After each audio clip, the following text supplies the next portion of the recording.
We had a routine by then, not the kind couples brag about. The kind you stop noticing until you're already too deep in it to care. She'd take little shots at me. In the kitchen, in the car, at her sister's place on Sunday dinners. Never alone, though. Always with an audience. That part was deliberate. She needed witnesses. People who'd smile nervously or laugh along so she could tell herself it was just a joke, that I was being too sensitive if I pushed back. I'd been an electrician for 11 years. Good at it. Steady work, decent money for Pittsburgh, enough to cover the rent on our place in Crafton and still have something left. She worked at Meridian Insurance downtown. Had been climbing there for about 4 years. The job mattered to her in a way that started bleeding into everything else, including how she treated me when she felt comfortable enough to let her guard down. The shots had been getting worse over the last few months, more frequent, sharper. She'd catch herself a split second after and smile like it was nothing, but the words were already out there. I'd stopped letting them slide. Every time she threw one, I'd throw one back. Harder, better, cleaner. She didn't like that. She expected me to absorb it. When I didn't, she'd go quiet and cold for a day, then act like nothing happened. That Friday evening, she mentioned the company event. Meridian's annual fall gathering, held at a downtown venue. She planned to bring her friend from high school, a woman named Josie. Josie texted her an hour before we were supposed to leave. Stomach thing, couldn't make it. She stood in the hallway with her phone in her hand, already dressed, and looked at me the way people look at a last resort. You want to come? I was in the middle of restringing my acoustic in the living room. I set it down. Sure. She didn't look thrilled about it, which should have told me something. The venue was a converted warehouse space on Penn Avenue. Exposed brick, high ceilings, open bar. Her colleagues filled the room in clusters. She introduced me to a few of them. The kind of fast introductions where names don't stick. I grabbed a Coke and worked the edge of the room while she drifted toward her people. It started small. She was 3 drinks in by 8 o'clock, which loosened everything that usually stayed managed. A group had formed near the bar. 4 or 5 of her coworkers, a couple of their partners. She was in the center of it, which was where she liked to be. I walked over and caught the tail end of something she was saying about the weekend. She glanced at me, then back at the group, and shifted into that register, the one I'd learned to recognize immediately. He tries. I'll give him that, she said, grinning. Last Saturday, he spent 45 minutes trying to fix the kitchen faucet. Call me in to show me. It was still dripping. Light laughter from the group. I kept my expression flat. That's funny because you call me in 3 times that week to explain how the TV remote worked. The laughter shifted, a little uncertain now. She gave me a tight smile. Her jaw moved the way it did when she was recalibrating. But she wasn't done. That was the thing about her. She never knew when to stop. 30 minutes later, the group had grown slightly. A woman I hadn't been introduced to had joined them. She was standing slightly apart from the others, drink in hand, watching the conversation the way someone does when they're listening more than participating. Later, I learned her name was Vera Stone. She was my wife's direct supervisor at Meridian.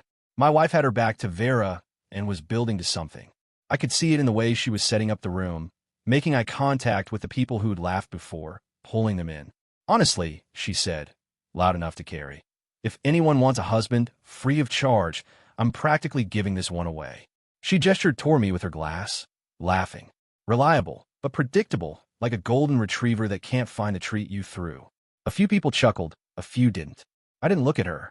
I looked at the group, one face at a time, slow enough that people noticed. Then I said, careful with the sales pitch. You're describing yourself as the previous owner. That's going to come up in the listing. The woman standing slightly apart, Vera, didn't laugh. She tilted her head, just slightly, and looked at me with an expression I couldn't quite read yet. My wife's smile had gone stiff at the edges. The night wasn't over. Nobody stepped in. That was the part people don't talk about. The way a whole group of adults will stand there and let something happen because nobody wants to be the one who reacts first. She was still smiling, working the room with that version of herself she reserved for moments like this. The one that played it off as harmless. The one that needed the laugh to land so she could feel like she'd won something. I mean it, she said, doubling down. Somebody take him. He does dishes, takes the trash out. That's basically the whole resume. More nervous laughter. A couple of people had stopped engaging and were looking at their drinks. I looked at her with the kind of calm that isn't friendly. You forgot electrician, I said. Licensed, insured. A skilled trade, according to you, but funny how fast you call me when something stops working. She laughed it off, but it was a shorter laugh this time. That's when Vera spoke. She hadn't moved from her spot at the edge of the group. She still had her drink in her hand. Same measured expression. She wasn't performing anything. She just said it, direct and unhurried, in a tone that made the whole circle go quiet. I'll take him. Does tomorrow work? 3 seconds of complete silence. My wife turned. She hadn't registered that Vera was standing there until that moment. The color in her face shifted in a way she couldn't control. Her mouth opened. Then she forced a laugh and tried to steer it back. Oh, Vera. No, I'm kidding. Obviously, he's good for some things. She lifted her glass slightly. He still does the dishes. I just need him to handle the litter box better. Vera didn't smile. She looked at her for a moment, then looked back at me. Sounds like he's been handling quite a bit, actually. The circle had gone very still. 3 people found reasons to glance away. One of her coworkers, a guy named Andrew, who'd been laughing the loudest earlier, had his eyes fixed on the floor. My wife tried once more. One last attempt to flip it to make it light again. Well, I guess I still need him. He washes dishes well and takes out the trash like nobody's business. She laughed, but came out a half-beat late. Vera tilted her glass slightly. At this point, I'd say he deserves a proper thank you more than another chore list. I happen to give very thoughtful ones. I think he'd enjoy it. No laughter. Nothing. Just the ambient noise of the rest of the party continuing on the other side of the room, indifferent to what was happening in this corner of it. My wife stood there with her drink and nowhere to go. The joke had turned around completely, and she was on the wrong end of it, in front of her coworkers, in front of her supervisor, with no move left. That didn't make it easier. I looked at Vera. She was already looking at me. I said, I appreciate the offer. Been a long few months. Vera nodded once, like that confirmed something she'd already worked out. My wife put her glass down on the near surface and pulled out her phone. I could see her composure coming apart at the edges. Jaw tight, eyes moving fast. She typed something, then looked up at me with an expression I'd seen before. The one that said, we're going to have a conversation about this. I was done having those conversations. I looked at her straight. Don't, I said. Not here. Not anywhere. I'm done. Excuse me. You heard me. This, all of it, I'm done with it. We can talk about the logistics later, but the answer isn't changing. She stepped closer, dropping her voice. You can't be serious right now. You're doing this here because of a joke. It wasn't a joke. You know it wasn't a joke. You've been doing this for months, and tonight you did it in front of your boss. I kept my voice level. That's not on me. She stood there for 2 seconds, then turned and walked toward the exit, phone already at her ear. I heard her asking someone named Leah for a ride. I stayed where I was. Vera was still there. Sorry you had to see that, I said. I've been watching it happen for about 40 minutes, she said. Don't apologize to me. She gestured toward a quieter section of the room, away from the bar cluster. You want to get away from his corner? I did. We found a spot near the far end of the room, away from the bar, away from the group that was still standing there pretending to have a conversation about something else. Vera set her drink on a high table and didn't rush to fill the silence right away. That was the first thing I noticed about her. She didn't feel the need to manage the air between people. Most people do. They talk to cover discomfort. She just stood there and let it settle. How long? She said after a moment. For years married. About 6 months of it being like that in public, and before that, 6 months behind closed doors, more manageable. She nodded, not sympathetically, just absorbing the information. She's good at her job, Vera said. Detail-oriented, competitive. Useful traits at Meridian.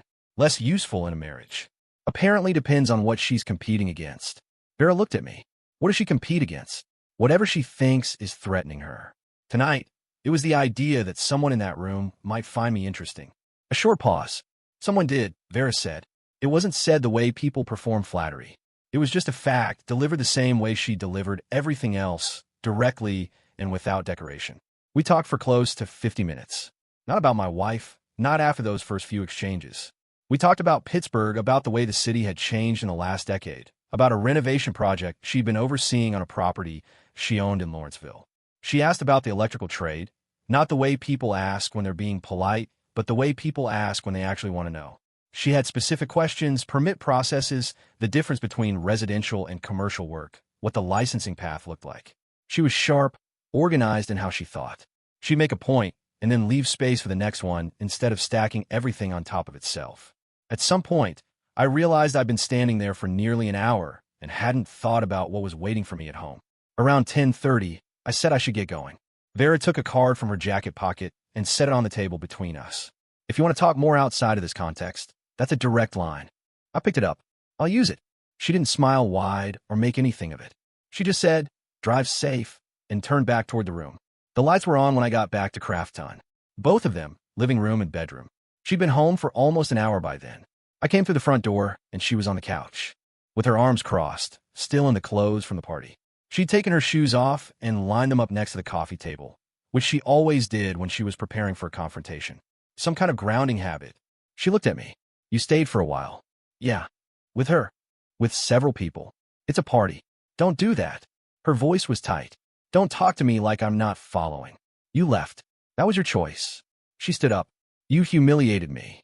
I set my keys on the hook by the door and took my jacket off.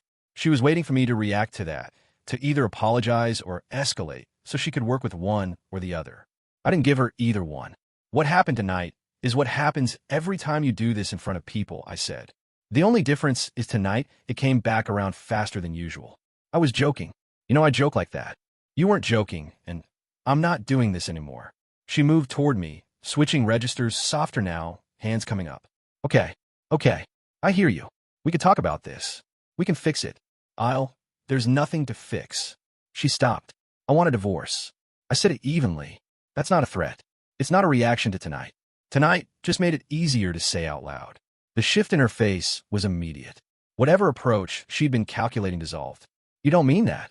"I do. Because of one party? Because of 6 months of moments like tonight. Because of the 2 years before that where it was happening at home instead of in public. Because I'm tired." I looked at her. "We're not good for each other. We haven't been for a long time."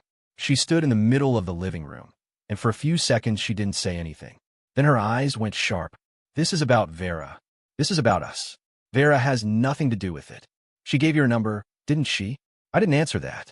She took a step back, and something in her posture changed. The negotiation was over. The grief was real now. Her chin moved and her eyes went wet, but I could see the anger underneath it holding everything up. "You can't do this," she said quietly. "You can't just end it." I'm not asking permission. I went to the bedroom, got a pillow and a blanket from the closet, and settled on the couch. She stood in the hallway for a moment, then went into the bedroom and closed the door. I lay there in the dark and looked at the ceiling. First decent night's sleep I'd had in months. Saturday morning, she came out of the bedroom at 8 and found me in the kitchen making coffee. She'd changed clothes, washed her face. She looked like someone who hadn't slept and was trying not to show it. She sat at the kitchen table and watched me for a moment. "I want to talk about last night." "Okay." I think we both said things we didn't mean. I poured the coffee and set one cup in front of her. "I meant everything I said." She wrapped both hands around the cup. "You want to throw away 4 years because I embarrassed you at a party?" I wanted a marriage that stopped working 2 years ago. The party was just the last item on a long list. She was quiet for a stretch.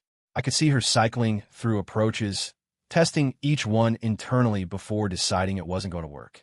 "I know I've been difficult," she said finally. "Work has been demanding. Vera pushes everyone hard, and I've been bringing that stress home. That's on me." "It is. So let me fix it." "You've said that before. Not in those words, but the same idea. After your sister's birthday in March. After the thing at your coworker Brandon's cookout in July. Both times it was fine for 2 weeks, and then we were right back." She looked at the table. "This is different." "It isn't." "How do you know that?" "Because you're not upset that you hurt me. You're upset that it happened in front of people who matter to your career." I kept my voice even. "That's a different problem than the one you're describing." She looked up at me, and for a second I thought she was going to deny it. Instead, she just held eye contact, and I could see the recognition in there. Brief, uncomfortable, quickly covered. "So that's it," she said. "That's it." She pushed back from the table and went back to the bedroom. The door didn't slam. That was almost worse somehow. When she went quiet instead of loud, it meant she was shifting into a longer strategy. I called a buddy of mine named Vincent Sawyer that afternoon. We'd grown up 3 streets apart in Brooklyn, worked the same apprenticeship program. He had a spare room in his place over in Beachview and had offered it before, when things got difficult, the way good friends do, without making it a big deal. I asked if the offer still stood. He said, "Come whenever." I packed a bag that evening. Work clothes, tools, the acoustic, the essentials. Left everything else. She was in the bedroom with the door closed when I carried the bag to the front door. I knocked twice. "I'm staying at Vincent's for a while. We can sort out the logistics through a lawyer when you're ready."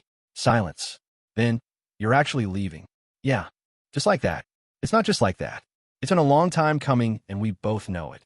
Another pause. Then the door opened. She stood there with her arms crossed and looked at my bag, then at me. If you walk out that door, I'm not chasing you. I know. I mean it. Don't come back expecting me to be waiting. I won't. She stood in the doorway while I picked up the bag and walked to the front door. I think part of her expected me to stop, to turn around, to give her something to work with. I opened the door, stepped out, and pulled it shut behind me. The air outside was cold and clean the way Pittsburgh gets in October.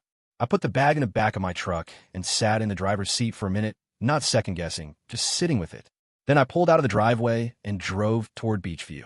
The following Monday, I called an attorney named Mr. Harmon. A referral from Vincent, a straightforward family law attorney with an office in Shadyside. No dramatic late-night calls, no emergency consultations, just a regular appointment at 9 in the morning, the kind of thing you schedule like any other errand. He walked me through the process. Pennsylvania required a separation period. It wasn't going to be fast. I told him that was fine. I wasn't in a rush. I just wanted it done correctly. She called that evening. I picked up. You hired a lawyer. I made an appointment. Yeah, without even trying to work through this. I've been trying to work through this for 2 years. The trying is done. This is unreasonable. You're ending our marriage over one bad night. I'm ending a marriage that had a lot of bad nights. The accounting just finally caught up. She went quiet. Then, I'm not signing anything. That's your choice.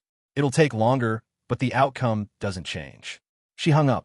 I set the phone down on the counter in Vincent's kitchen and opened the fridge. He had a six-pack of something local on the bottom shelf. I grabbed one and went to sit on the back steps. The city was quiet from up there. Just the low sound of traffic from the main road below. A dog somewhere a few houses down. The regular noise of a Tuesday evening in a regular Pittsburgh neighborhood. I pulled out Vera's card and looked at it for a moment. Then I sent a text to the number on it. Short, no theatrics. Free for coffee sometime this week.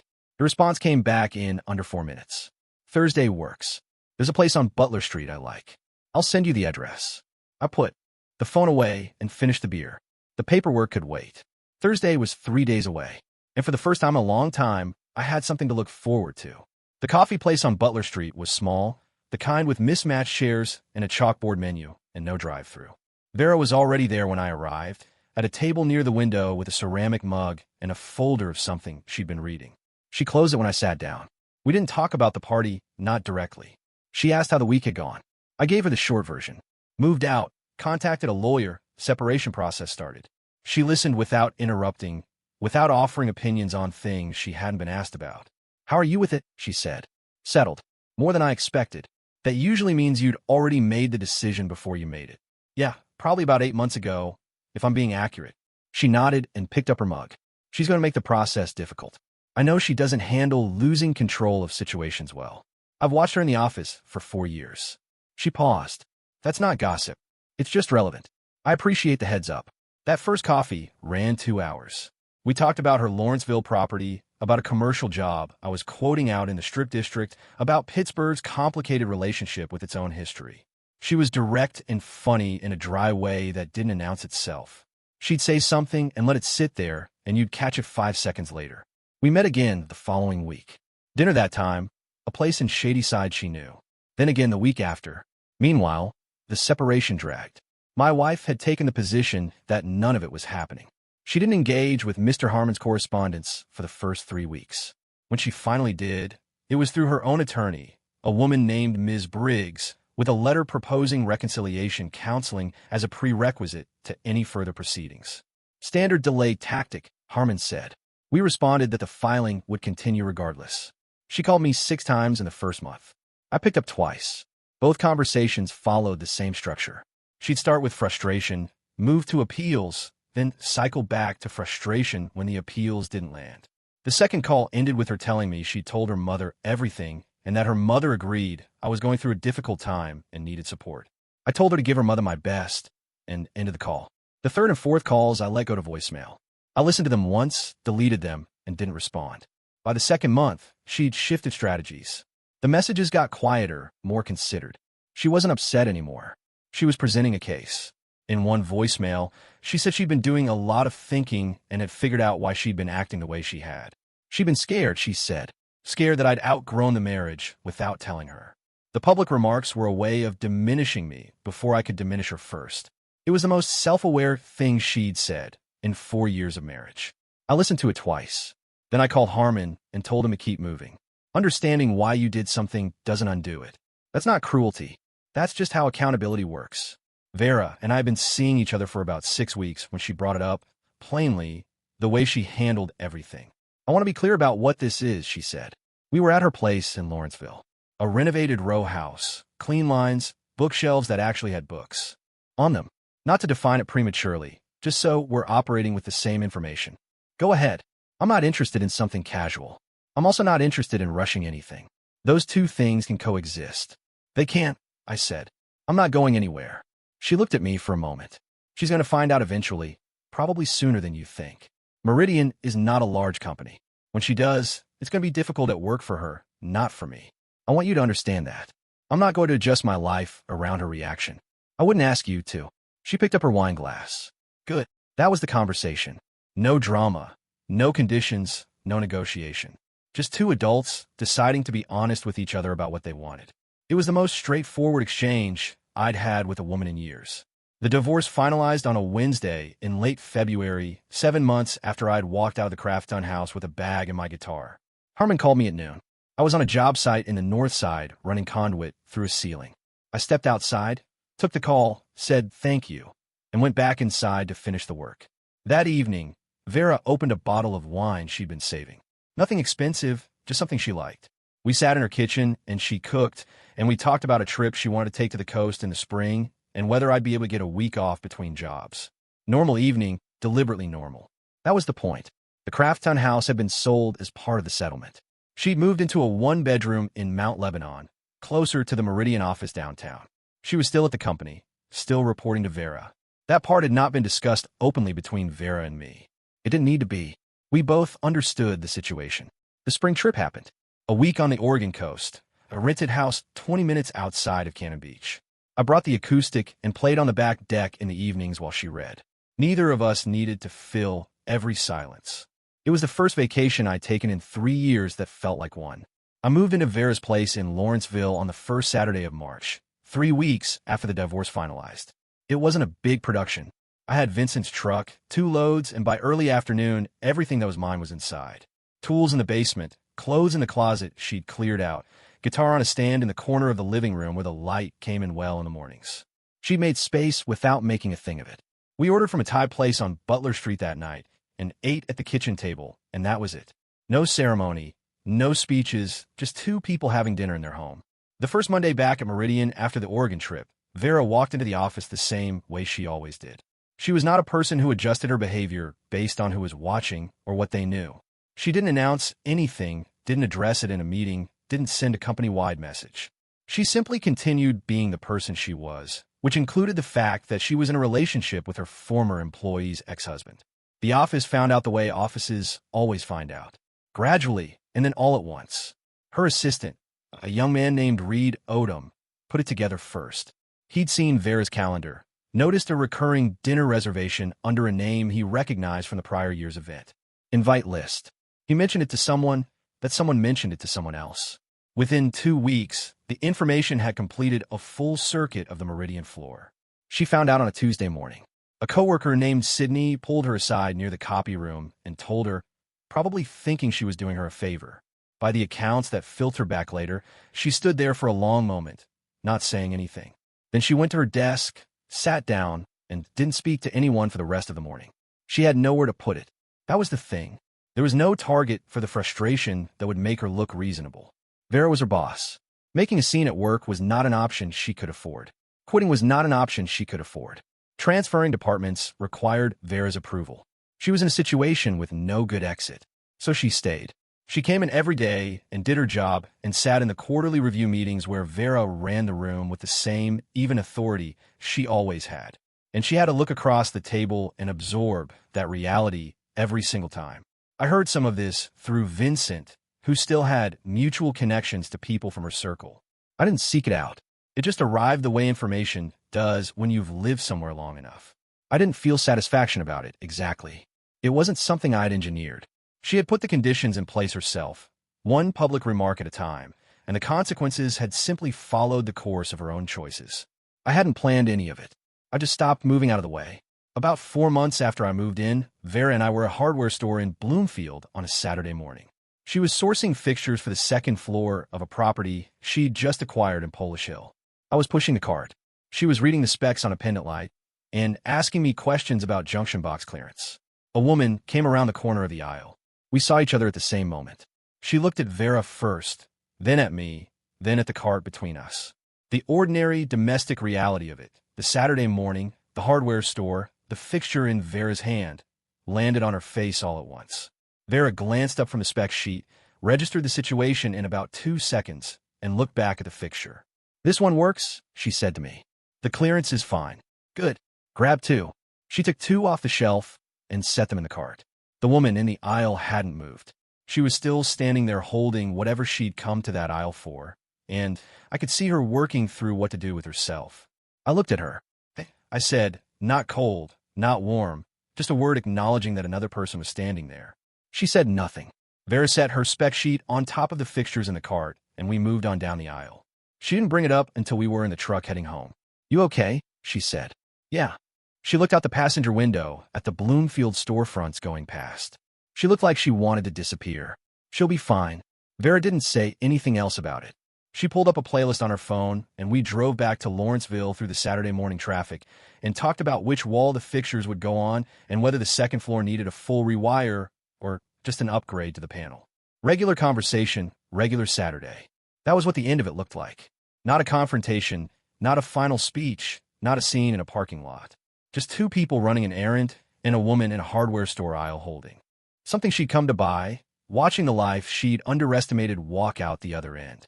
She'd put me up for auction in front of a room full of people and her own boss. Turns out the bid was accepted. She just wasn't the one who made it.